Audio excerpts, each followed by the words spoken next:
Welcome to Moms of Truth. My name is Alicia.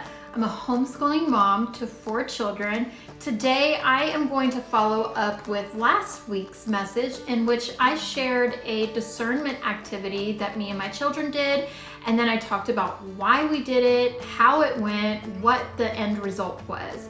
You can find that on the Moms of Truth podcast or on the Moms of Truth YouTube channel. I mentioned that I was going to be sharing with you today actually a few ideas on how to develop discernment in your kids. In last week's message, I talked about the why, and quickly just to recap from that, fallacy is everywhere. It's all around our kids in commercials, music, on billboards, in books. They hear fallacy from friends and even the curriculum in some public schools. We cannot filter all of it out for our kids, nor can we always shelter them from it. They have to be able to discern for themselves. And as scripture says, be able to test the spirits to see if they are from God. So part of my own personal testimony is that I wasn't always a Christian. Some of you who listen regularly may already know that about me, but before I knew Jesus and knew his word to be truth, I grabbed at anything and everything. I didn't have truth to test things against, nor did I even know that things needed to be tested. So I pretty much just believed about anything that I felt could be right. My kids' upbringing is different from mine. They are being raised to know the truth. And what a disservice it would be to their Christian walk if I didn't then teach them how to use that truth in the world, testing the things that they hear and see against Scripture. So before I started training them to be discerning, they first needed to understand why it was even needed to begin with, why we discern, and where they can expect to find fallacy. So to explain why they needed to be discerning, we basically talked about how not everyone believes what we do as Christians. Not everyone follows the same biblical morals and principles. So music, books, and movies will be made based off what other people believe sometimes, which is not always in agreement with what we believe as Christians. Next, we talked about why they need to be discerning. And it basically is because if they are not, they can end up agreeing with and believing something that is not truth, or maybe even a half-truth. Also, scripture warns us in so many places actually, but I'll just share the one that I shared with my children, and that's Matthew 7:15. Beware of false prophets who come to you in sheep's clothing, but inwardly are ravenous wolves. We talked about who the scripture is referring to when it says a wolf in sheep's clothing, and they actually picked up on it pretty easily. But they were confused as to why someone like maybe a pastor or another Christian leader would lead people astray if they're supposed to be for the people of God. And that led us into 2 Corinthians 11:14 and 15. It says, "For even Satan disguises himself as an angel of light. So it is no surprise if his servants also disguise themselves as servants of righteousness. Their end will correspond to their deeds." So then we talked about if Satan wanted to trick the people of God to lead them away from God, and he came as this ugly, scary-looking creature, would we fall for it? No, it would be a dead giveaway.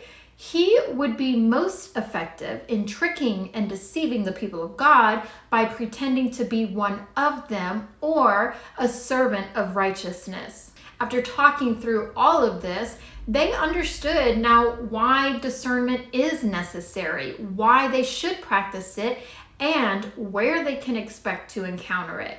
So how do we develop discernment within our children? Hebrews 5:14 ESV translation says, "But solid food is for the mature, for those who have their powers of discernment trained by constant practice to distinguish good from evil." The key words here for us are constant practice, trained by constant practice. So here are just a few ways and ideas that we can train our children with constant practice.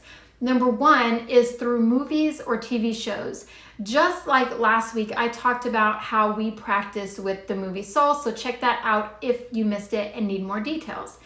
Number two, you can print lyrics to songs and go line by line and also talk about the overall message that is being portrayed in the song.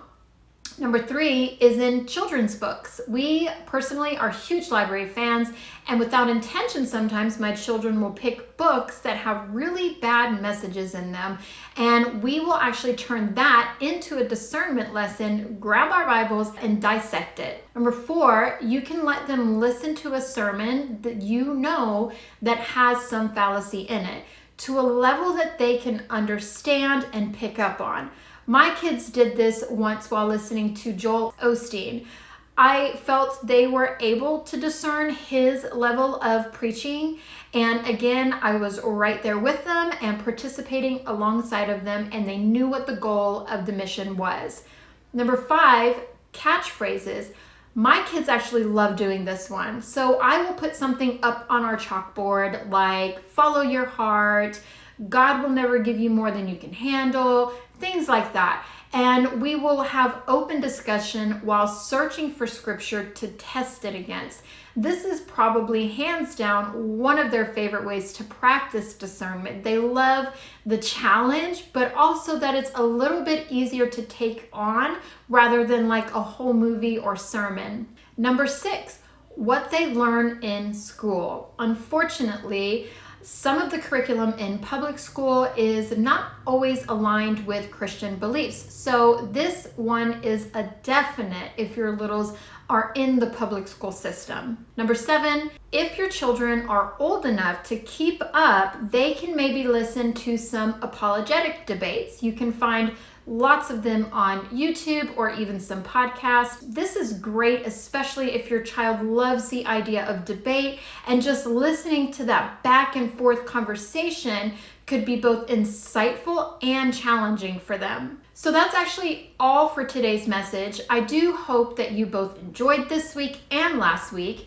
I really do value your time because I know that it is limited, Mama. So I just pray that you are leaving with something new, but also encouraged with maybe some next steps or even a little hope. Remember to follow Moms of Truth on Instagram. It is the best way to really connect more closely with me personally and my family. Until next time, teach them truth, train them up, and trust God through it all.